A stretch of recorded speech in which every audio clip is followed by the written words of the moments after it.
Please be advised that the views and opinions of the host and guests do not reflect those of the station, the management, and its network. Sa barangay tayo, ikaw at ako. Nagbibigay ng aral sa mga kagawad at kapitan. Sa barangay tayo. Isang mapagpalang araw sa inyong mga kabarangay. Ito po ang inyong lingkod, Kagawad Marie Formentera Ferrer, para pagbigyan kayo ng serbisyo higit pa sa inyong inaasahan. Kasama ang ating pambansang kagawad, Butch Serrano. Magandang araw mga kabarangay. Isang karangalan ang makasama natin ng 42,047 barangay sa buong Pilipinas upang maghatid ng mga impormasyon at aral. Dito lang po lahat sa barangay tayo. At this point, Kags Butch, marami nang nagtatanong kung paano ba itong Statement of Contributions and Expenditures. Bakit daw parang ang daming ilalagay at magkano nga ba ito kung may bayad man? Yes, Kags Marie. Tinitignan ko nga yung mga bagong copy na dinownload natin at hindi ka maalala na ganito. Hindi ko maalala pala rather na ganito karami ang detalye na ilalagay. Naka-notarize at medyo mahirap talagang intindihin kung bago ka lang nagagawa nito. Kaya naman minabuti natin dito sa barangay tayo na imbitahan muli ang ating paboritong COMELEC official para siya ang magbigay linaw, Kags Butch, sa mga katanungan ng ating mga kabarangays. So without further ado, let's all welcome back our Pasig COMELEC officer, Attorney Ronald Santiago, o mas kilalang Attorney Boom. Yes. Welcome back, Attorney. Yes, maraming salamat and it's an honor always to be here sa barangay tayo. Yes, Attorney, first of all, congratulations for a very peaceful at napakagandang eleksyon, nakaraang eleksyon sa Pasig City. Yes, and well, we are so proud sa COMELEC Pasig because maliban sa generally peaceful, mabilis po yung naging proclamation, yung naging resulta at ang mga tao ay walang masabing any questions whatsoever kasi binigay po namin, nilatag po namin yung lahat ng kanilang karapatan, obligasyon, including all the watchers para ma-ensure na lahat po ay napapakinggan at lahat po ay nabigyan ng boses last October 30 Barangay Sangguniang election. I think, Attorney, generally sa buong bayan natin napakabilis ng counting. Yes. Parang nung nakaraang presidential elections, 'di ba? Parang a matter of hours. May mga nagpapaputok na po. Yes, tama ka dyan, Kags Butch. At nakita naman talaga natin how successful yung turnout ng ating nagawang barangay and Sangguniang Kabataan elections. Yes. Alam niyo po mga kabarangay, kaya po nandito si Attorney, alam niyo, bukod sa paborito natin siyang COMELEC officer sa buong Pilipinas, napakalawak ng kanyang knowledge. At of course, hindi pa tapos ang kanilang trabaho. Magsasabit pa po tayo ng SOSE or Statements of Campaign Contributions and Expenses. So, marami po tayong katanungan at ngayong episode nga na Kags Marie, Attorney Boom, magkakaroon tayo ng parang tutorial mismo. Pero bago po lahat yan, ay uumpisahan natin sa mga basic questions po muna na ipasasagot natin to the good attorney para maliwnawan muna tayo bago tayo mag-tutorial mismo na gagawin natin sabay-sabay itong SOSE.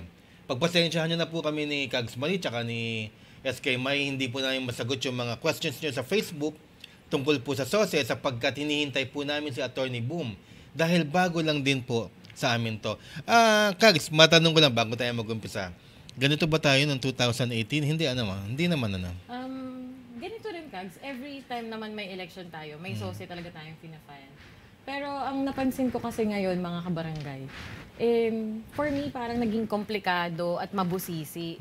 Gaya nga ng katulad namin, sa experience namin, at nag-file din naman kami ng SOSE, 14 pages inabot, Attorney Boom, ang pinrint. Dinownload po natin yan pagkatapos is 14 pages. Yes. Actually, 12 lang naman talaga siya. But pag hindi po kayo yung magsusumite mismo, kailangan nyo pong mag-provide ng SPA. Kaya naman naging 14 pages siya. At mamaya i-discuss pa natin, Kags Butch, kung ano yung mga dapat pa ipanotaryo, Yes. yung mga gastos. Kasi yan talaga yung unang mga tinatanong sa atin ng ating mga kabarangay. At syempre, kung kailangan ng resibo. So, umpisa na natin. Tama ka dyan, Kags. Okay, Attorney Simulan Boom. mo na. Ako muna mag-uumpisa ng question, ha? Una sa lahat, attorney, saan makukuha ang SOSE forms? Kung gusto i-download, saan pong website yan? I see. Well, alinsunod po sa ating Comelec Resolution 10924 and even sa ating Republic Act 7166 po pertaining po sa ating SOSE, dapat po ay ito ay nasa prescribed form ng Commission on Elections. So makikita po siya sa website po ng Comelec. And since we do have also mga Facebook official page, like for example sa amin sa Comelec Pasig First, we also put that sa aming Facebook page para mas accessible, madaling ma-download ng ating mga kandidato yung ating form sa SOSE. Thank you very much. Pero attorney, pwede po ba na sa opisina ninyo humingi ng forms pag pupunta sila or kailangan talaga downloadable? Two options yan. Una is you can download it from the website just in case na walang access sa internet at hindi makapag-download sa website. Nakalagay din po sa Comelec Resolution 10924. Maaari po kayo magsadya sa opisina po ng Comelec sa Office of the Election Officer to get the copy of the SOSE forms subject sa photocopying fees po. Yan. I see. Okay, next question, attorney. Ilang copies po ang isinusumite natin at 12 pages ang forms at 4 copies each? Kailangan ba isubmit po ito lahat sa Comelec? Well, kami po sa aming opisina, we do require at least 3. Yung dalawa po na original ay aming kukunin and the other copy po is para po sa nag-file po para magsisilbi pong received copy niya po. Okay. Attorney Boom, kailangan bang isulat ito sa kamay or kailangan ba itong computerized or encoded? I see. Well, based po sa guidelines po, it must be encoded kasi kasama po sa isasubmit yung hard copy po ng ating SOSE forms plus yung PDF form po at saka yung Excel file po. Kaya nga po kami sa aming opisina, we do ask yung mga magfa-file po ng SOSE to provide either the CD or the USB na paglalagyan po ng ating mga soft copy po. Kasi yun po yung nire-require na isubmit po sa main office po ng Comelec. Ayan, ililinaw lang namin ha, hindi ho sulat kamay ang sinabi ng Comelec. Kinakailangan encoded or computerized. Doon ho sa mga tumatakbo mga seniors, no, at saka yung mga hindi masyado magaling sa computers, mga anak po natin, tsaka pwede naman ho sila magpatulong, attorney, di ba? Tama po. Okay. Tama ka dyan, Kags. Pero yun nga narinig ko kay attorney ngayon is dapat yung Excel file or yung PDF form. Pero may mga nabalitaan tayo, Kagawad Butch, na dapat daw po ang isasubmit at nakapaloob dun sa flash drive is yung nakanotaryo na. Tama po ba yun? Tama po yun. Once you accomplish po yung ating SOSE form, consisting of 3 pages po. So the last part po, doon po yung certification as regards sa data privacy, sa consent, and at the same time doon po isa-subscribe sa authorized na administrating officer o sa madaling salita sa notaryo publiko. So once po na notaryo ang inyong SOSE form, that's the time that you're gonna convert that into PDF at ilagay po sa USB or sa CD po para Yan. po ma-submit sa aming opisina. Okay, lilinawin namin. Bukod sa hard copy, meaning ito pong mga papel, yung 4 na copies na ipapasabit sa inyo, ni-require po tayo mga kandidato, kayo po na mga tumakbo, manalo na talo na magsabit ng USB. Yes po. At doon nakalagay ang soft copy. Doon sa in-explain po ni Attorney Boom kanina lang. Right. Or CD. Yes Pwede po. rin. CD. Kung may CD pa May po CD kayong- pa ba ngayon? Yes po, may mga nagsasabit pa rin po ng CD kasi medyo, sa iba po medyo costly po yung USB eh. Ako Yung ma-share... disket, attorney, pwede ba? Disk. Mukhang may hirapan na tayo ma-open yan. Floppy disk. Pero ma-share ko lang kasi based po sa experience po ng aming opisina, may mga pagkakataon na kung saan po yung sinasabit po sa aming USB or yung CD po, hindi po maayos siyang na-scan or ma-convert into PDF. Kaya po ako, ina-advise ko po yung aking yung mga kandidato, yung mga nagpa-file po sa amin ng SOSE, they could actually download an apps sa kanilang cellphone. Once they take the picture, it can be converted into PDF. Mas madali at mas madaling ma-transfer at masisiguro po na mababasa po siya once you transfer it sa USB po. Libre lang naman po yung mga apps na yan. Okay, ayan po mga kabarangay i-replay nyo o kaya i-rewind ninyo yung sinasabi ni Attorney Boom. Iparinig ninyo sa mga anak ninyo. Yes. Alam na mga millennials sa mga pinag-uusapan. yung kasasabi lang po para mas madali, yung mga app na dina-download, mas madadalian po kayo dyan. Yes po. Ayan, malinaw na yan mga kabarangay. Kaya naman yung sunod nating tanong, attorney, may bayad po ba ito? Napagastos raw kasi yung mga report ng mga taga-probinsya. Well, yung expenses, siguro in the event na hindi kayo makapag-download ng form, as I have mentioned earlier, may cost po sa photocopying once you request the hard copy from our offices. But as regards to other expenses, siguro ang nakikita ko expenses dyan ay yung pagnonotaryo. Pero hindi naman po lahat po kasi ng available forms ay applicable sa isang kandidato. Like for example, may mga kandidato tayo na wala naman pong ibang nag-donate. Personal po nilang money ang ginamit nila. So they don't have to execute an affidavit as regards po sa authority to receive contributions or even yung deed of contribution po na nag-donate. Kaya nga po, kung mapapansin nyo po, yung form po ng SOSE, naka-itemize po yon kung yan po ba ay cash, in kind, yan po ba ay personal or donated para malaman po natin ano po yung mga attachments po sa ating SOSE form. Okay mga kabarangay, medyo kung pakikinggan natin, maya-maya mas mahuhuli natin yung usapang pagka in-itemize namin yung mga ida-download. Sinasabi lang ho ni Attorney Boom, meron diyang mga forms na hindi na kinakailangan ma-fill upan, pero mamaya dadating po tayo dyan. Tama po.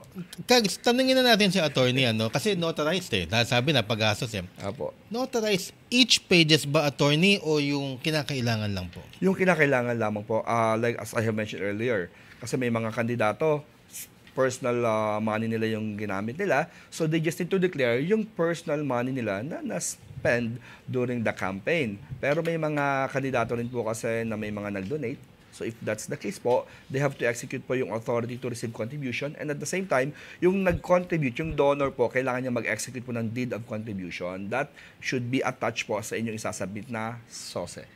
Okay. Ito po galing po sa isa sa aming mga masusugid na mga sagot-sa-baybay. Sabi, attorney, ang tanong niya, kasama pa ba yung BIR? Tax fees? Dine, iba ba yun sa SOSE? Well, wala po kaming requirements as regards sa BIR. Marami rin pong natatanong sa amin patungkol po dyan na allegedly hindi po sila makakapag-file o makakapag-submit ng SOSE in time kasi hinahanapan po sila ng BIR forms or proof na nagbayad sila ng 500 pesos if I'm not mistaken. Again, katulad po sa mga previous episodes po natin patungkol po sa BIR fees or BIR registration, hindi po siya qualification or requirement when you file your candidacy, and also hindi rin po siya requirement sa pagpa-file po ng SOSE. So sa mga concerns po sa BIR registration or any requirements po, mas maganda po ay magpunta po tayo sa opisina po ng BIR para malinawan po tayo kung ano po yung dapat na ma-submit sa kanila, which is apart from the SOSE na nire-require po ng batas sa ating mga opisina ng COMELEC. Ayun. Kags Mani, may follow-up question ka kay attorney? Alam mo, parang nalula ako sa lahat ng sinabi ni Attorney Boom. Pero kasi attorney, meron tayong mga kabarangay na talagang hindi naman lahat kasi is well-off, di ba? Totoo po. So ngayon, may mga nagtatanong na aside from the 500 on top, is meron din daw po silang experience sa mga naunang nagsumite na may additional pa na 5% tax doon sa kanilang total na nagastos na babayaran sa BIR. Well, hindi po ako yung proper person siguro sumagot patungkol sa issue na yan. Again, mas mabuti po ay sumangguni po tayo sa ating mga BIR offices because again, even when you file your candidacy po sa amin and now that you're gonna file the SOSE, hindi po namin hinahanap yung inyong BIR registration form or fee. So, at madagdag ko rin po pala, attorney, excuse me. Yung sa BIR kasi, nagtataka lang ako, bakit merong name of BIR na kaakibat ang SOSE? Na kung saan naman, after nito ipasa, o kung saan i-fill up nila, ipapanotaryo nila, and then isasubmit nila sa COMELEC. So, bakit po sila dadaan ng BIR? Kaya nga, at Kags Butch, yun din yung tanong ko, dun sa mga nagtatanong sa ating mga kabarangay sa Facebook page. Sa Kags Marie, yun nire-require nga din daw sa BIR attorney Apo. Tapos pero maraming nag-submit nag-fulfill ng obligation na yon nung during the campaign, di ba? Right. Pero wala silang na-receive na resibo. Ngayon, kailangan show proof. Paano naman daw to dahil wala daw silang na-receive. Of course, the COMELEC, hindi sila yung proper party na para sumagot niyan. BIR, kailangan hanapan nyo sila ng resibo. Kasi kung hindi, magkakaloko-loko tayo dito. Yes. At saka alam ko, number one rule of thumb sa BIR, bawal na hindi mag-issue ng resibo. Tama. Tama yun. Tama ka dyan, Attorney Boom. Kaya naman, Attorney, ang last question natin for this segment is, yung mga nanalo, lahat po sila dapat magsumite ng Statement of Contributions and Expenditures. Yes po. Well, alinsunod po sa Republic Act 7166, even sa ating COMELEC Resolution 10924, lahat po ng kandidato, nanalo man, natalo, or even yung mga na-withdraw, they have to submit the SOSE, or Statement of Contribution and Expenditure. Kasi dito natin malalaman kung una, nag-exceed po ba sila sa allowable amount during the time that they campaigned. Kasi again, 5 pesos po per registered voter. Kahit po nanalo po kayo sa inyong position na tinakbuhan, kung kayo po ay nag-exceed po sa allowable po na expenses, maaari po siya maging ground para hindi po kayo makaupo. And at the same time po, kung kayo man po ay natalo, at hindi po kayo nakapagsubmit ng inyong SOSE. So, just in case po na makita po na hindi kayo nag-submit. And first nga pala, nung nag-file pala kayo ng candidacy pala, I just want to remind po yung ating mga kandidato, isa po sa oath po ninyo ay mag-submit ng SOSE on or before November 29. So even matalo kayo, pag hindi kayo nag-submit, maaari kayo masubject sa criminal or admin liability. Especially pag may plano pa ho kayo mag-run for public office this 2025. Yan po yung magiging ground para po ma-disqualify po kayo for non-complying with the law on SOSE. Okay. Maraming salamat, Attorney. Doon sa mga nagbabalak na kasi ang dami nagsasabi sa akin na ang dami ng mga requirements, Kagawad Butch, hindi na lang kami tatakbo next time. Hindi na kayo, okay. May criminal liability po yan kasi sumumpa kayo ng oath na magsasabit kayo ng SOSE when you became a candidate na nag-file kayo ng COC. At huwag niyo sasabihin sa akin na hindi na kayo tatakbo sapagkat ako nga, 1 million times ko nang sinabi yon, pero takbo ko ng takbo. Talo ng talo.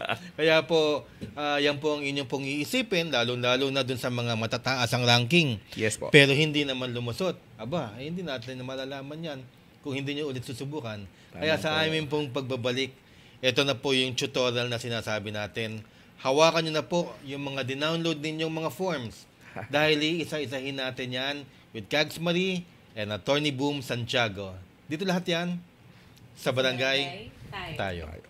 Nagbibigay ng aral sa mga kagawad at kapitan. Sa barangay tayo. Welcome back po mga kabarangay. Alam nyo, napansin ko lang Attorney. Tuwing nandito si Attorney Boom, yung suot ko, para ako magbo-volume talaga. Ewan ko kung bakit. Siguro dapat, dapat siguro mag-volume na tayo. Alam nyo po, ma-digress muna kami sandali. Kasi as we speak, ito pong mga oras na ito, nag-i-election na ng mga SK Federation Presidents. At marami na nga sa amin sa Parañaque, meron ng mga na-elect. Congratulations sa bagong SK Federation President ng Parañaque. Cags Marie, kilala mo ba siya? Si Denise Santos Park. Yes, at nagkaroon din sa teritoryo ni Pasig COMELEC Commissioner of the world, si Attorney Boom, ng kanilang SK Federation election. At napakaganda nga, paano ba? Pakibalitaan niyo naman kami. Well, a special shoutout sa Pasig City, spearheaded by the DILG, kasi kahapon po nag-elect po kami ng Sangguniang Kabataan Federasyon na officers. And I was so amazed kasi ang gagaling ng mga kandidato for president. And ang maganda po ron, sinala po talaga. Nagkaroon po ng mga ng panel, may mga questions na binato ang aming panel members, and yung mga presidentiables po ay nagbato ng question against sa kanilang mga fellow presidentiables. And nakita ko talaga yung mga kabataan natin sobrang empowered and level up talaga, na as early as now may mga plano, may plataforma, hindi lang forma, may mga propaganda, hindi lang ganda. Kaya ako, I can see a bright future sa ating SK kung talagang mapaninindigan po yung dahilan kung bakit kayo naluklok sa Sangguniang Kabataan. And I hope na ma-resonate ng ating mga Sangguniang Kabataan yung mga magandang pamamalakad na kanilang dapat sundan, especially sa Pasig. The benchmark, syempre, is the mayor. And everyone is really into anti-corruption policy ni Mayor Vico. And nakakatuwa na yung mga kabataan na as early as now, mga estudyante, may mga professional, may engineer, may isang professional teacher, ang isa sa mga kandidato, and isa-isa ang sasabi nila, they want to follow yung mga anti-corruption measures na ini-implement sa buong Pasig. Kaya shout out doon sa ating SK Federation President, KC ng Barangay Pinagbuhatan. Well, shout out sa inyo at napaka magandang news yan, ano? Sapagkat sayang, sana nakuha na natin Kags Marie, no? Oo Nagkaroon pa ng question and answer portion. Talagang tagi-isa ng talino Tama Yes. dyan. bago iboto kung sino talagang uupo sa kanila. May time pa naman, Kags Butch. Siguro kung tapos na ang mga SK, meron naman tayong aabangan na Liga or ABC Yes. president na election naman. Ayan, opo. Antabayanan po natin lahat yan. Ayun, as we speak, talagang events move fast no? Yes po. At ito nga, alam kong very impatient na ang ating po mga kabarangay dahil sa SOSE, pero maaga pa naman, matagal pa yung 29, okay? 8 hanggang 5 p.m. hanggang 5 p.m. lang ng November 29. Yes po. No extension whatsoever. So, Yes po. ilabas nyo na ang inyong mga dinownload sapagkat ang mga ida-download nyo po ay i-mention po ni Kags Marie Formentera Ferrer para hindi po tayo maligaw. Okay po? Okay, Kags Butch. Pero bago natin banggitin, Kags, ihirit ko na talaga yung tanong na to. Okay. Kasi kanina naputol tayo eh. Mahilig ka talagang humirit, ano? Oh, last na talaga to. Attorney, susulitin na natin nandito si Of Attorney. course, dapat At lahat. para rin naman po ito sa kalaman ng ating mga kabarangay. Kasi concerned din po, Attorney, yung mga nag-withdraw Withdraw. ng kanilang kandidatura. Kailangan din po ba nilang mag-file ng Statement of Contributions and Expenditures? Yes po, lahat po ng kandidato, nanalo man o hindi, nag-withdraw ka man o nagpatuloy sa iyong kandidatura, you are obliged to submit your SOSE honor before November 29. Ang dahilan, actually, umabot na ito hanggang Supreme Court. Ang sinasabi ng Supreme Court, malaki yung posibilidad na nakagather ka ng mga campaign contributions na kailangan mo i-declare. And with that, malalaman natin kung nag-exceed ka ba. Otherwise, maaari ka masampahan ng kasong administratibo or criminal. Kaya even nag-withdraw ka, you are still obliged to submit your SOSE. Sabay lumabas, siya pa ang pinakamalaki, no? Yes. Ayan, mga, malinaw na po yan mga kabarangay, kaya dumiretso na po tayo doon sa ating mga Statement of Contributions and Expenditures. Ngayon po ay meron po tayong 12 bahagi. Ito po ang mga sumusunod. First, BSKE form. Second is yung Schedule of Election and Contributions and Expenditures. Certification of Consent on Data Privacy. SPA, Authority to Submit SOSE. And then yung NPR, Notice of Public Rally. Next is yung SER or SER, Statement of Expenses and Public Rally. Next is yung ARC, Authority to Receive Contributions, ROC, Report of Contributions, Deed of Contribution, AIE, Authority to Incur Expenditures, ROC, Omnibus Report of Contractor and Business Firms, SAC, Summary Report of Advertising Contracts by Media. Dagdag pa rin po natin, Kags Butch, yung special power of attorney kung kayo naman po ay hindi mismo ang magsusumite ng inyong mga SOSE. Okay. Ito po, napakadami, ano? Para kayong tumatakbong presidente ng United Nations. Di ba? Para kayong Secretary General. Pero nandito po si attorney para isa-isahin natin sapagkat, hindi naman lahat po yan ay ma-fill upan natin. Meron mga importanteng applicable sa mga nangyari nung eleksyon at meron din namang mga hindi na kinakailangan. At mamaya meron ding nag-report kay Kags Marie na pinagsabit daw siya lahat. Pero isa-isahin muna natin para lang po malinaw. So, mag-umpisa muna tayo, attorney, dito po sa Personal Information Sheet or form. Yes po. Sa part 1 po ng ating SOSE form, you have to fill out po yung pangalan, syempre, yung surname, middle name, first name. And nakalagay din po doon yung gender, ano po yung position na inyong tinakbuhan, kung saang barangay, anong lugar po, at anong region. So yun po yung napapaloob sa part 1 po as regards sa personal information of the candidate. Okay, Kags Marie, gaganon ko lang, ano? Yeah.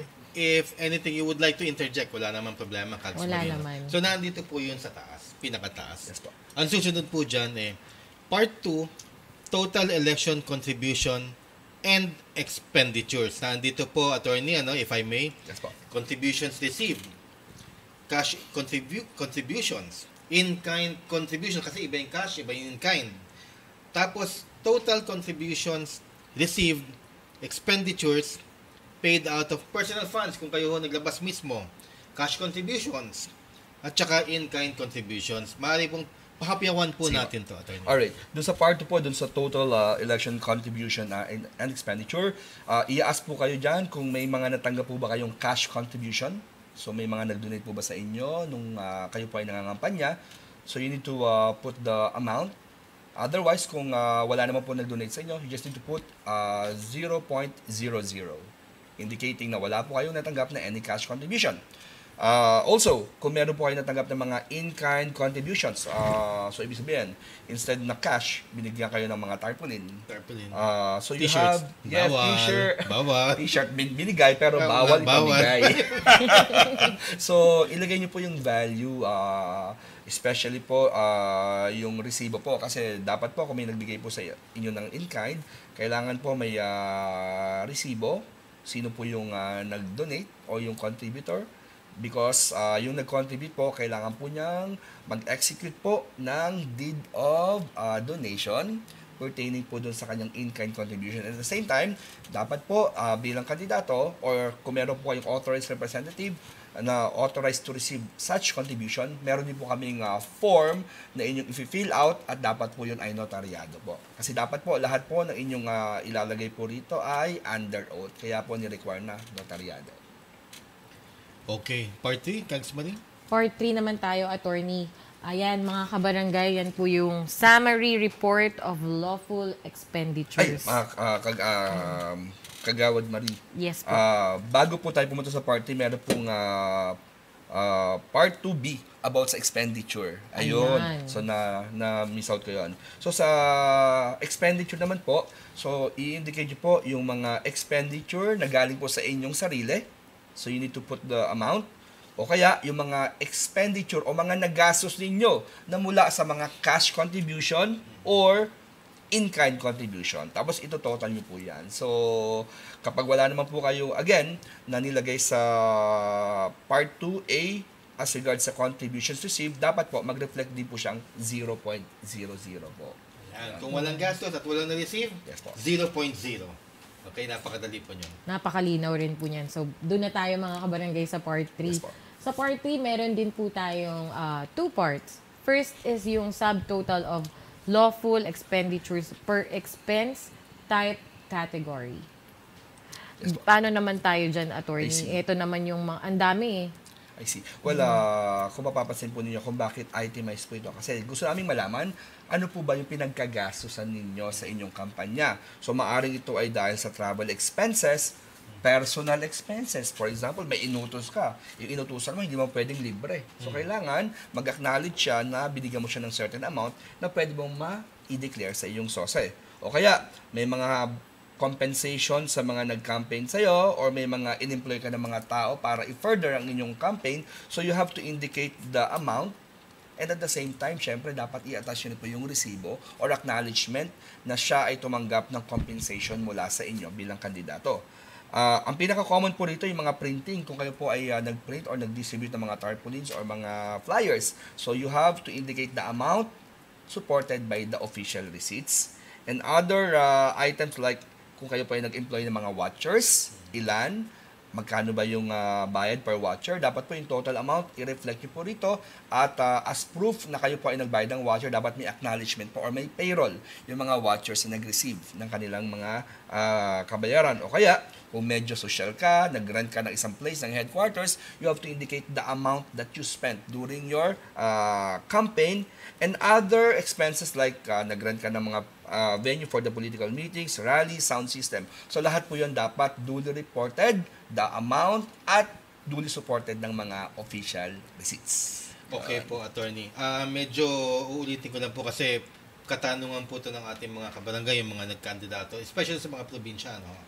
Itong travel expenses, syempre, halimbawa, nautusan ko yung isang tao namin, tricycle, wala namang resibo. Alam ko, nasagot yun na ho kanina na kailangan may resibo, pero inuulit ko lang ho para ho sa ating mga kabarangay. Yes po. Well, just in case po na impractical o talagang hindi accessible yung mga official receipts. Kasi hindi naman lahat ng mga tao ay naka-register sa BIR. So if that's the case, acknowledgement po na nakatanggap yung tao na yun ng certain amount. And yun po yung magsisilbing proof ninyo. Kahit handwritten po? Yes po. Wow, yan. Okay, handwritten acknowledgement na gumastos kayo halimbawa ng 300 pesos, pinagkasikan nyo, 10 tao. Yes po. Kunyari lang po. Tinatanggap po yun. Yes po. Okay. Ito pong sa watchers, mabubuking kung magkano Alam mo binigay ba? namin. Kaya ako kanina pa ako nangingiti. Kasi may tanong ako dito, attorney. Paano Yes. 1,000 binili Kasi ko nakalagay dito, employment of watchers at Yes. the polls. Yan. Meron pong poll watchers at roving watchers. Roving watchers. So, syempre po, ang i-declare nila is yung poll watchers. Well, it's a good thing nalaman ko sa iyo yung roving watcher, no? Sabi ko nga sa iyo last time, first time ko marinig yan. And as I went to different schools ng Pasig during the election, na-encounter ko si mga roving watcher. Sabi ko, bakit po kayo nandito? Ay, mga roving watcher kami. Sabi ko, kailan pa? Pero Sino may tanong nag-authorize ako sa dito, inyo? attorney. Ano naman yung ilalagay nila doon na attachment? Well, acknowledgement and payroll. So Yung that can be used para po ma-declare po ng mga kandidato kung magkano po yung naggastos nila sa pag-hire nila ng watcher. And kung mapapansin po ninyo, nilagay po siya kasi it's one of the usual expenses ng mga kandidato. Bihira po ang mga kandidato na walang watcher. And from that watcher, minsan mas marami kaming nakikita na nag-overspend, di ba? Kasi ang mga watcher, minsan tinatanong ko sa magkano ba bigayan dito? Hindi nila alam, taga-Comelec ako. Mura lang po dito, 800. Sa kabila, 1,000 po, attorney. So, something like that. So, Depende sa kandidato. Yes, so kami, yun ang titignan namin kung hindi kayo sumobra sa allowable expenses. Kaya po tayo merong SOSE at kailangan po mag-submit ng lahat ng kandidato. Okay. Bago po tayo magtapos sa segment na ito, marami pa po ito, no? Abangan niyo pa po sa third segment. Attorney, itong summary report of lawful expenditures, B. Yes po. Employment of counsel, Yes po. copying and classifying list of voters, printing of sample ballots. Apo. Ito kasama rin itong dapat i-declare. Yes po. Especially for the employment of counsel kasi may mga can afford na nag-hire ng mga lawyers. Habang nagbibilangan. Yes po, para to ensure po na protected po ang kanilang karapatan at wala pong na-miss out. Sila po yung nagsisilbing guide sa kanilang mga watchers. So, they have to indicate that. Usually naman, pag you hire a lawyer, they can provide a receipt. Yun. Okay. Tapos po yung copying, like for example, may mga pagkakataon po during the counting, may mga protests and kailangan you have to secure yung mga evidence. So you have to do some photocopying, you request for the copy of the minutes, or even you do the protest. So may mga expenses po or may mga cost na involved yan. So kung ano man po yung cost dyan, you have to indicate that dun sa part 3B nung expenditures incurred. Tapos yung mga printing sample ballots. So make sure lang yung sample ballots na to hindi pinamigay nung araw ng election. Because yung araw ng election, bawal na pong mag-kampanya. Okay. So parang trick din to eh. So pag nakita natin na, ang laki pala ng gasto sa pagpiprint ng sample ballot. So ibig sabihin, malaki ang chance na baka nagpamigay itong araw ng eleksyon. Tama ka dyan, Attorney Boom. Alam mo, Attorney Boom, nung eto pa lang ha, Kags Butch, yung first page, talagang malalaman mo na talaga. Pero upon checking on it, yung mga itemized, makikita mo talaga na imposibleng hindi sila nag-overspend. Kasi remember, 5 pesos per voter. So depende sa laki ng number of voters ng isang barangay. Eh dun pa lang sa employment of council, sa employment of poll watchers. Yeah. Diba, Campaigners, Attorney? yung Mahal mo naman, pro bono. Baka Thank you na lang, sir. 500 lang ang binigay kaya. Di bali, alam nyo, Sa susunod naman na barangay elections, wala na talagang gastos. Kasi nag-umpisa na di ba? Mga t-shirts, wala na yan. Mga bowlers. Sa next election talaga dapat nakastamp na yan talaga sa isipan at diwa ng mga botante at mga tatakbo na wala na tayong gastos. So yun po mga kabarangay ang summary report of lawful expenditures. Lawful ha. Yung unlawful, yun po yung vote buying. Hindi na natin pag-uusapan yan. So mamaya ho itutuloy po natin to hanggang sa 14th or 12th item, no? Pero madali lang po 'yon. Wag ho kayong mag-alala. Sasamahan ho tayo ni Attorney Boom para dito sa tutorial ng SOSE. Lahat po 'yan dito sa barangay tayo. Nagbibigay ng aral sa mga kagawad at kapitan. Sa barangay tayo. Welcome back po mga kabarangay at maraming salamat at palagi niyo po kami sinasamahan. Alam niyo mga kabarangay, kanina isa pa lang napapag-usapan. Napansin ko umaba na agad ang bangs ko eh. Nakagsumali. So, dire-diretso po tayo. Kags, ano ba tong schedule of election contribution and expenditures na pag-uusapan natin? Okay, Kags Butch, ito, meron tong 3 parts mga kabarangay. First, makikita nyo po dun yung schedule of contributions received. Next is yung schedule of expenditures. And yung pinakahuling part is yung schedule of unpaid obligations. Ngayon, Attorney Boom, ano po kaya yung mga nakapaloob dito sa mga 3 parts na ito? Well, kung mapapasin po ninyo, sa page 1 po, you just put the figures, the amount. So, dapat po, kung ano po yung nireflect nyo po sa page 1 po, dapat po, match po siya sa page 2. Kasi dito po, i-itemize po natin yung mga cash contributions na natanggap, yung mga expenses po ninyo na na-incur, o just in case na nagamit nyo siya sa kampanya pero niloan nyo lang, so you have to indicate that. So, isa po sa mga requirements po ng batas, dapat po, just in case na may nag-donate po sa inyo ng anything para sa inyong campaign, dapat po i-identify po dapat yung totoong pangalan at saka po yung kanyang address. Kaya kung mapapansin po nyo sa form page 2 po, nakalagay po dyan yung OR number, kung saan po ninyo pinagawa yung tarpaulin, ano yung address po nung kumpanya na pinagprintan nyo ng tarpaulin. Dapat po i-reflect din yung TIN ng supplier or ng contractor. Tapos po i-identify po ninyo para saan po yan. Yan po ba i-printing ng tarpaulin, printing ng flyers, and ilagay nyo po yung amount po corresponding po sa expenses na iyon po. So, kumbaga dito po, hihimay-himay natin lahat po ng inyong mga natanggap na nakareflect po sa pangalan po ng donor, lahat po na inyong naggastos, kung para saan ginastos, o just in case na may mga ginastos kayo pero hindi nyo pa nabayaran, you can reflect that sa part 3 po, which is called Schedule of Unpaid Obligation. Ayan. Attorney, so, ako po kandidato, sa pagkakaintindi ko, dito po sa letter B, expenditures, contributions received. Yes po. Meron po tayong mga nalagay din eh. Dito po sa second page, dito na ho ilalagay yung date received. Yes po. At saka kung sino po yung nag-contribute sa inyo. Tama po. So, kung ano na nakalagay doon, dadagdagan nyo po ng date received at saka ng name ng contributor. Attorney, nangangati lang akong tanungin to. Halimbawa, overspend. Or merong anomalya na nangyari. Whatever. Liable din ba yung mga nag-contribute sa akin? I see. Well, ang sa SOSE kasi ang liability lies on the candidate. Hindi naman sa mga nag-contribute. Hindi naman aware. Otherwise, walang ma-encourage na mag-contribute or mag-support ng isang campaign ng isang kandidato. Kaya nga dapat, bilang kandidato, dapat you know the extent of the donation na entitled kang ma-receive. Otherwise, kapag nag-go over and beyond ka, maaari kang makasuhan, maging liable administratively and criminally. And take note, marami na po tayong nasampulan dyan, nanalo, marami siya nakuhang boto, but because of overspending, hindi po siya makaupo, and worse, may mga disqualified po perpetually to run for public office. Ayan. So, natapos na tayo sa second item. Ano ho? Yung schedule of contributions received, schedule of expenditures, at saka schedule of unpaid obligations. Kung meron pa ho kayong pinagkakautangan, halimbawa printing na hindi pa nababayaran, kailangan din ilagay nyo po doon kasi obligasyon po natin yan. So, Attorney, ano naman? Okay, mga watcher hindi binayaran dahil natalo.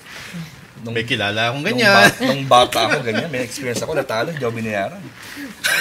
Ang dami nangyayari ngayon. Dapat i-declare nila yan.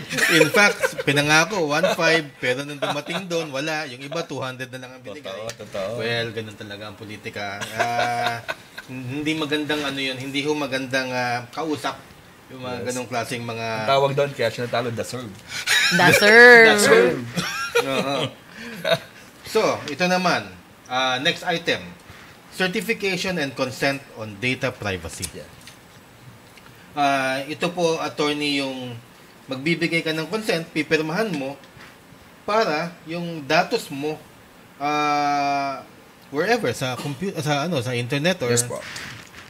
pwedeng masaliksik ng COMELEC kung kinakailangan. Yes po, bali, mandato po ito sa ating Data Privacy Act to get the consent para ma-check po namin yung veracity po nung nakalagay po sa Form 1 hanggang Form 2 po.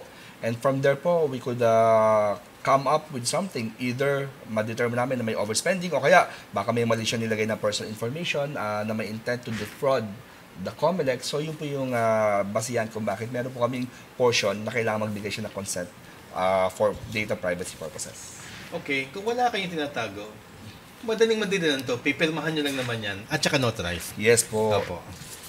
Siguro gusto ko lang i-remind kasi yung mga kandidato, excited silang i-convert into PDF hindi pa nananotaryohan. So make sure po, bago nyo po ilagay, i-transfer po sa USB or sa disk yung inyong SOSI form, make sure po na dapat completely filled out, signed, and notarized po. And dapat po, personally signed ng kandidato, kahit po may SPA, hindi mo pwedeng pumirma si SPA.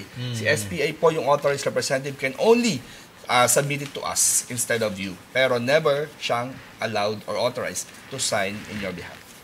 Okay, attorney. Pero bago tayo dumako sa mga next pages, attorney, kanina kasi may lumutang na tanong sa kaisipan ko regarding dun sa mga nag-overspend.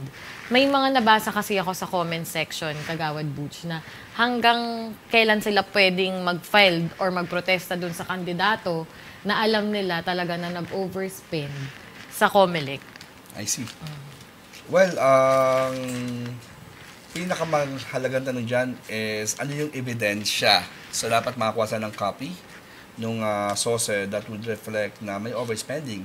And then, if there is really a clear and substantial evidence, then they can file a petition for disqualification and that would affect yung status po ng isang kandidato, especially pag siya po ay nanalo. Because again, this is not the first time po na nire-remind namin yung mga kandidato na kahit manalo ka pa, kahit na overwhelming ang iyong pagkapanalo, kung ikaw ay nag-overspend, maaari kang tanggalin sa iyong pwesto. Because hindi na tayo nagpa-follow dun sa condonation. Hindi, kasi before, may mga Supreme Court decisions na since binoto na siya mga tao, parang in a way, pinatawad na siya, pero hindi na po natin pina-follow yon. Dapat po, ang pina-follow natin, what is prescribed by the law, hindi pwedeng mag-overspend. Otherwise, pwede kang ma-oust sa iyong pwesto. Opo. May time frame yon, attorney? Wala naman po. Wala naman po. As long po na ma-discover. Kami po, excuse me, sa COMELEC naman po, kaya nga po nire-require namin to na it should be under oath. Kasi po, just in case na ma-call po yung attention ni COMELEC, even the COMELEC can file a complaint against that candidate or that public official who is guilty of overspending po. Ayan, malinaw na malinaw yan mga kabarangay. Kaya, Kags Butch, yung next na natin. Okay. So, attorney, ito namang SPA, Special Power of Attorney na naka-item doon sa mga na-download. Ano po ito? I see. Well, dalawa po kasi yan. Una po, may mga authorized representative po to receive contribution or authorized representative to submit the SOSE sa aming opisina. Kasi ang rule, dapat po personal. But in case na hindi po kayang isabit ng personal on or before November 29, may prescribed form po kami sa Special Power of Attorney. Kinakailangan talaga hindi makakapunta. Nagkasakit. Yes po. Hindi lang masama loob dahil talo. hindi dapat ganun. Pwede naman siguro yan. Pwede naman, basta may SPA. Yes, as long na notarized at in-authorize niya yung tao na yun. Okay. Kasi ang reason bakit kailangan namin i-require, kasi baka mag-file yung kalaban niya at ilagay doon na overspending. So kawawa naman si kandidato. Kaya dapat the only person to submit the SOSE is either the candidate or his or her authorized representative. So again, ito po ay naka-notarize. Yes po. Yan. Ayan. Siguro Kags Butch, pasadahan na lang natin Yes. lahat, no? Yan, katulad nitong Notice of Public Rally, Yes, po. attorney. Ito naman po is applicable lamang para dun Yes. sa mga Nag-conduct. ng Yes, po. rallies. Next po is yung ating Kags Butch. Hindi, balikan ko muna Okay. itong notice of public rally, Okay. pag magsasubmit. Halimbawa, ako kapitan, nandito nakasaad kung magkano nagastos ko sa stage, sa banda, singer, sinong MC ko, sinong mga ganon. Naandito po lahat yon. Usually, kapitan lang ang nagsasubmit nito, hindi ho ba? Kasi, hindi ho to team ang submission ha, kasi may nagtatanong attorney, team ba kami magsasubmit? Kasi kailangan sa USB, mahal, bla bla bla, ang dami namin susulat. Individual po ang submission, hindi po team. Tama po. Opo, kaya ito, pagtabahuhin niyo si kapitan ninyo dito. Yes. Baka siya naman nagpasimuno. At dapat ipaalala natin sa kanila, kaya po hindi team dahil po ang barangay is Yes. non-partisan. Exactly. Next po natin, attorney, is yung statement of expenses on the public rally. Siguro we can explain it by analogy. Kumbaga, i-itemize lang just in case na may mga cash or in-kind contributions, you have to reflect it, the name of the donor, the address, ano yung items, ano yung amount, at dapat supported by official receipts. Okay. Ito pong deed of contribution. I see. I just want to point out, even sa deed of contribution, kasi dalawa ang pwede maging donor. It could either be an individual or it could be a corporation. So may separate form po kami kapag individual contributor or a corporate contributor po. And again, lahat po yan ay dapat po ay notaryado po. Kags Marie, paano mag-a-apply sa atin itong mga kandidato? Di ba, may nag-contribute ako sa'yo. Kailangan niya nito? Parang ganun po. Like for example, ako po yung kandidato, si Kags Marie ay nag-donate sa akin ng 100 tarpaulin worth 20,000 pesos. Eh syempre, hindi naman nakapangalan sa akin yan. Nakapangalan sa kanya. So maliban sa i-require ko siya na ibigay sa akin yung resibo, i-require ko siya na mag-submit ng deed of contribution to reflect na may dinonate siya sa akin 100 tarpaulins worth 20,000 pesos and dapat po may acceptance din on my part. Kasi hindi naman po when we talk about donation, hindi naman po lahat tinatanggap. Dapat po may acceptance on the part of the donee or the candidate in this election. Okay. Ayan. So, yun po yung deed of contribution. No? Pero pag wala naman nag-contribute, NA, Yes or po. 0-0 pa rin ang ilalagay. Yes po. Lagay nyo lang po yung pangalan nyo din tapos yun din po yung sasubmit ninyo. At saka doon sa SOSE form, sa yung din sinasabi kanina, malalaman natin kung ano po ba yung dapat na attachments. Like for example, wala ka naman dineclare na may nag-contribute sa'yo, so there is no need for you to attach the same. Kasi naka-reflect naman siya as 0. Okay. So, ito naman, attorney, no? Authority to incur expenditures. Yes po. Mhm. Go ahead. Ito po yung meron akong authorized ako no na Yes, po. na mag-spend ng Yes, po. pera. Tapos kinakailangan ilagay ko din din eh. Yes po. Kung yun nga, kung may expenditures ako nung Yes po. nung kampanya. It happens po kapag hindi personal si candidate na gumagasta. Meron po siyang campaign manager, authorized representative. So that's the time na kailangan mag-submit po sila ng AIE or Authority to Incur Expenditures. Why? Kasi para malaman natin na kung ano man yung ginagawa ni representative, ay authorized ni kandidato. Kasi again, this is also our measure to determine whether may overspending or wala. Okay, yun, naintindihan na po natin. Hindi po applicable sa mga kandidato, are. Kung meron kayong campaign manager o financier, Yes, po. halimbawa, sila ang nangangailangan nito. Pero okay, wala naman po halos lahat. So, name lang ilalagay din eh. Tapos NA. Yes po. Opo, non-applicable po. Yes po. So, okay, nandito na ba tayo sa dulo, Kags Marie? Okay, Almost. report of contractor and business firms.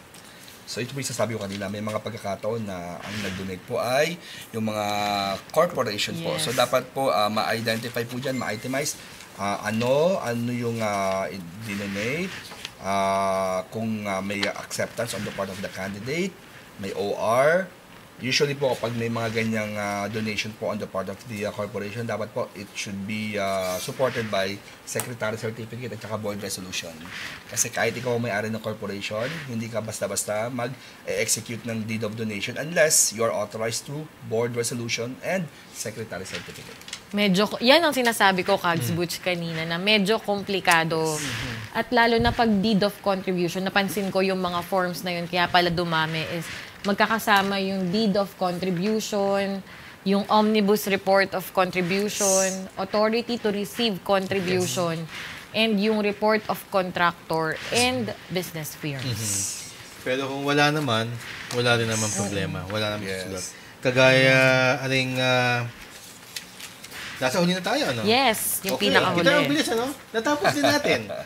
Attorney, summary report of advertising contacts. Ito po yung kung nagpa-ads kayo sa TV, sa radyo, nagpa-interview kayo. O kaya nagpa-boost ka sa Facebook. May Pag-boost expense kayo, po yan. 500 pesos, yes. ano? Yes po. Kasama pala yon. Magugulat ka na, bakit lagi nagpa-pop up to sa aking notification? Hindi pala nagpa-boost. So, kung hindi naman kayo gumamit ng mga ganon, Yes. marami kasing tumatakbo, post na ng post, hindi naman marunong mag-boost. Yes, Kagaya ko, hindi ko na naman masyadong alam yan. Yung iba, hindi kaya mag-boost pero nagbo-boast. Boom! Ang dami yan! Boom! So, huwag nyo na hulagyan. Nilagyan nyo ng Yes, hood ng pangalan nyo dito and then NA, non-applicable. So, natapos ho natin yung 12 items. So, ang pinaka-importante lang pala din attorney, is 1, 2, 3. Yeah, the main source of po. Yes. Okay, yung 1, 2, 3, yung po ha, balikan nyo po yung mga pinag-usapan natin, ayun po ang kailangan. Pagka po, wala, at hindi naman kayo, alam nyo na, kung tatanong kayo dito at wala naman talaga, 0 ilagay nyo sa presyo, at NA, Yes, po. kung non-applicable po ang nangyari. Natapos din tayo, Kags Butch. Pero yun nga, kanina yung sinasabi mo na dun sa mga kakilala natin na nagsumite ng kanilang sose, yung buong forms ay dinownload po nila. At yun nga, lahat po ay ipinanotaryo pa nila. Right. Ang ina-advise namin sa mga kandidato, di ba, syempre dapat it should be encoded, it should be printed, dapat may soft copy, dapat notarized po pala siya. Before po magpanotaryo, kung meron pa po kayong time na bumisita po sa mga opisina po ng COMELEC, the better, para maiwasan po na napanotaryo siya, may mali palang details. Kasi ang nangyayari, nakakalimutan ng mga kandidato na lagyan ng 00 or NA. So if that's the case, pinapaulit po namin. Kami naman po sa opisina ng COMELEC, very accommodating kami to instruct and educate. And kami sa COMELEC Pasig First, we also do have like information na nakapost po sa aming Facebook page. If that is not sufficient, then you can always go to our office at may mga mini tutorials po kami na nakapost sa aming opisina. Okay, para mas makatipid, sabi ni attorney, pumunta sa COMELEC office, di ba? Tapos, nandun na, pwede nang mag-take ng oath doon. Parang notaryo na rin po yun. Well, actually, nakalagay sa batas, authorized naman si election officer, pero ako, as much as possible, Ang dami yun.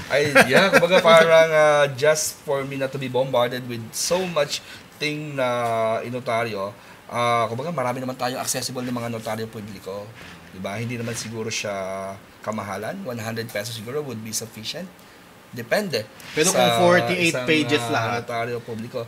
kumbaga attorney, halimbawa 12 yung items, mahina ako sa math, pero lumalabas sa nag-report natin is 48 pages Yeah, kasi lahat. 12 pages times 4 copies. Times 4, yes. That's 48 in So, total. Tas lahat po yun, pinanotaryo nila. So, Wow. 480, na masahe pa ng tricycle. So, yun ang So, masakit doon. Ilang libo More or less, ang 500. ginastos. Yeah. So, 500, ilan tayo sa team? 7 plus 1, di 8. 16 ang kasama buong pa- team, yes, kasama buong ang team, SK. 16. So, pag kinumpute yun, kayo na mag-compute mahirap. Medyo malaki rin, pero you know what, kailangan gawin nyo na talaga. Yeah, that's the price you have to pay din kasi. Yes. Pero again, hindi naman namin ginawa yung SOSE para pahirapan kayo. Kaya po tayo merong SOSE para malaman natin na nag-comply kayo sa guidelines, and at the same time, even after the election, ma-determine namin whether or not may overspending. Kasi, syempre, katulad ng sinabi at paulit-ulit namin sinasabi patungkol sa barangay election, it should be non-partisan. Hindi po siya dapat nag-uubusan ng pera. Dapat nag-uubusan ng platform. Yan, Ito rin yung maganda, Kags Butch, dahil ito yung to check and balance yung ating naisagawang barangay and SK elections. At sa mga susunod pa ng mga eleksyon na haharapin natin, mga kabarangays. Ayun, maraming salamat. Bago ang lahat, bago tayo magtapos, may babatiin sana kami. Kaya lang sa sobrang importante ng discussion ngayon, wala na ho kaming time bumate. Pasensya na kayo sa next episode na po. Ngayon, tatanungin ko lang, total, hindi naman nabate, no? Kags, may babatiin ka ba? Ano na ba ako kasi? Pasensya na kayo. Pero si Kags may babatiin daw eh. Ayan, binabati ko po syempre ang punong barangay ng Barangay San Valley, re-electionist, Kapitan Chucky Cortez, at ang kanyang isa sa mga masugid na kagawad, number 1 kagawad, and serving his last term, kagawad Christopher Alan Abaya. Magagaling. At sa lahat po syempre ng mga kandidatong nanalo sa nakaraang barangay and SK elections. Back to you, Kags. Meron ka po bang mga gustong batiin? Wala naman, pero bago sa akin, muli nagpapasalamat kami, Attorney Boom, Ronald Santiago, sa lagi nyo kaming pinagbibigyan at hindi nyo pinababayaan ang ating po mga kabarangay at yung mga kandidato po ng nakaraang BSKE. Meron ho ba kayong huling mensahe at saka meron ho ba kayong babatiin kung meron man? Well, siguro shoutout sa aking mga kasamahan sa Comelec Pasig first. Katulad ng sinabi ko when I was given the opportunity to lecture sa ating mga freshly elected barangay captains and even sa SK, ang nakaraang October 30 barangay and SK elections is a testament and a strong message base po sa naging performance po ng ating mga incumbent sa nakaraang pandemya. Ibig sabihin po, kung kayo po ay na-re-elect, they just validated the kind of leader you are. And sa mga bago pong mga na-elect, it's a challenge. Kasi ibig sabihin po, yung strong message ng mga tao na they want change, and that change should be coming and starting from all of you. So maraming salamat po sa inyong pakikipagtulungan sa amin sa Comelec. Kami naman po sa Comelec, lahat po ng assistance, support na pwede po namin maibigay is we will provide with the proactive leadership of our Honorable Chairman George Garcia. And natutuwa po ako dahil because of our pronouncements against vote buying and against premature campaigning, nagkaroon po ng awareness ang ating mga kababayan na may mga bagay pala na ginagawa namin before na bawal, na in fact, bawal na pala siya sa batas way back pa. Kaya marami pong salamat and I hope na magkita-kita pa po tayo para maisulong po yung ating mas maayos at mas malayang eleksyon sa 2025. Ayan, maraming salamat. Kags Marie, maraming salamat. Attorney Boom, Ronald Santiago, Pasig Comelec Officer. Napaka-successful po ng BSKE nila. At sa inyong lahat, mga kabarangay, tapos na po tayo sa SOSE. Pag-submit nyo sa November 29, tapos na ang election period. Tapos na. Wala ng politika. Magtatrabaho na po tayong lahat. Tama po. At kasama nyo pa rin kami dito sa barangay. Tayo. Tulungan at magdadamayan. Sa barangay tayo, ikaw at ako. Sa barangay tayo, wow. Sa barangay tayo, ikaw at ako. Nagbibigay ng aral sa mga kagawad at kapitan.